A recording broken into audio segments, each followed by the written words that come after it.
You right, Gareth, how are you? I'm fine, how are you? I'm good, thank you. Can you start off by telling us where you grew up? I grew up in Bournemouth, a place called West Howe. And how was your childhood? It was okay up until the age of 11 and it became broken down. My dad died when I was 11. I was put in care. Basically my life spiraled from there. Started getting into drugs at 12, smoking a bit of weed, and started speed at 14. Then went into heroin and crack at 16. And since then it's just been part of my life for the last 20 odd years. Any wives, kids? Yeah, I've got my ex-partner Shant. I was with her 15 years. I tried hiding my addiction from her for quite a long time, and eventually I've become open to her. We had 5 kids together, which one of my daughters died of cot death at 2 weeks old. You know, I've not really been bereaved with it or counselled about it. But obviously I was head of the household, so, you know, I had to suck it up and, you know, be the man really. Just carried on with my work and stuff, and yeah, it's, you know, it's obviously it's still something that affects me today, but just getting on with what it is, you know. And you know, I had a spate of homelessness when I was about 24, because obviously my partner kicked me out. She found out I was addicted to drugs. I was only homeless for about 2 months, and then she took me back in again. And then when I was 32, we split up permanently. You know, I was drug dealing and stuff. My house was getting raided, people were turning up, trying to rob the drugs from me. So in the end, I ended up giving up on my relationship. I sought proper work, which was panel beating. Obviously, I'd done that when I was 16. I had my apprenticeship.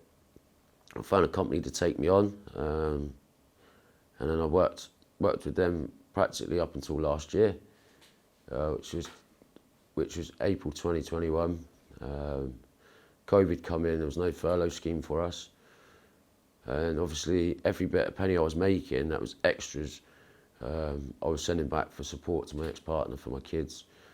So I never saved up for that rainy day. And obviously April, COVID come in, and in May the landlord said I had to leave because there was a little backlog of a month's worth of rent.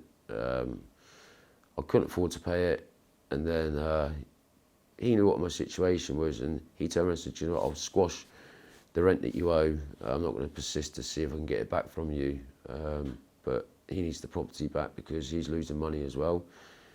And then therefore I become homeless.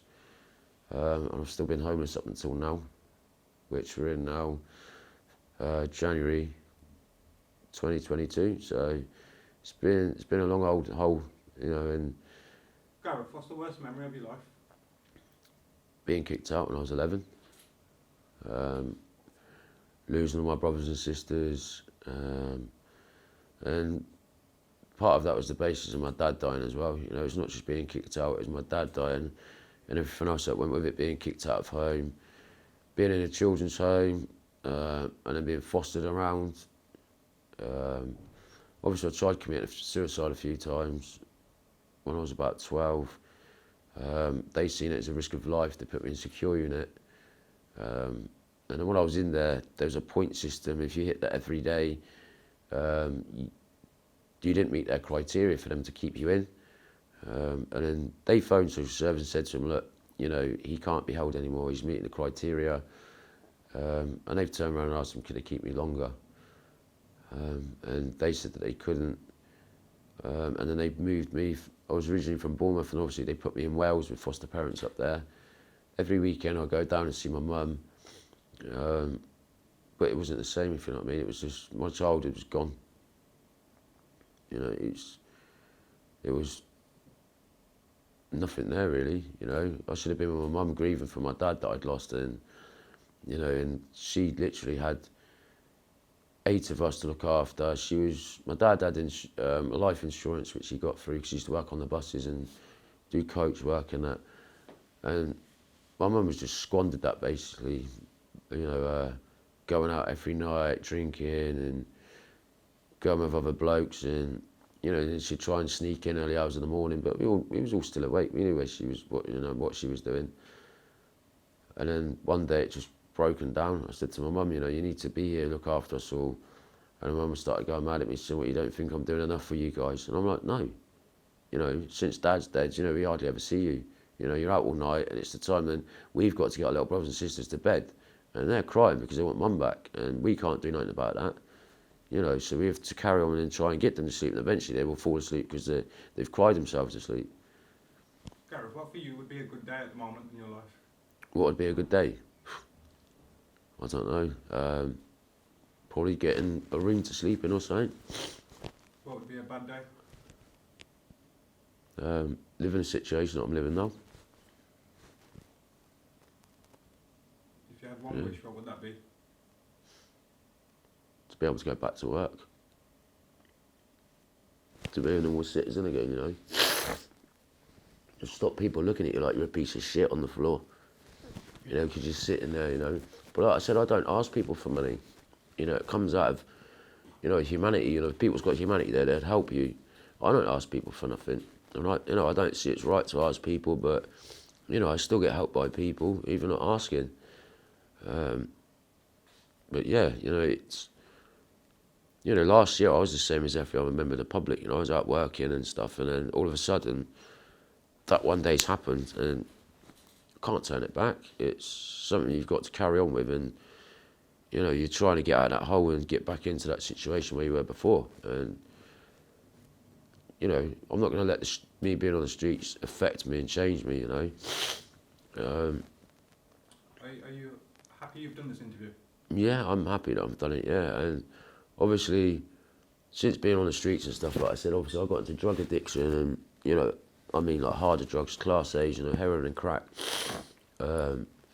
It's not changed me. I don't go around snaking people, and robbing off people and that. Like I said, I've had people offer me back to their places, so I've gone back with them.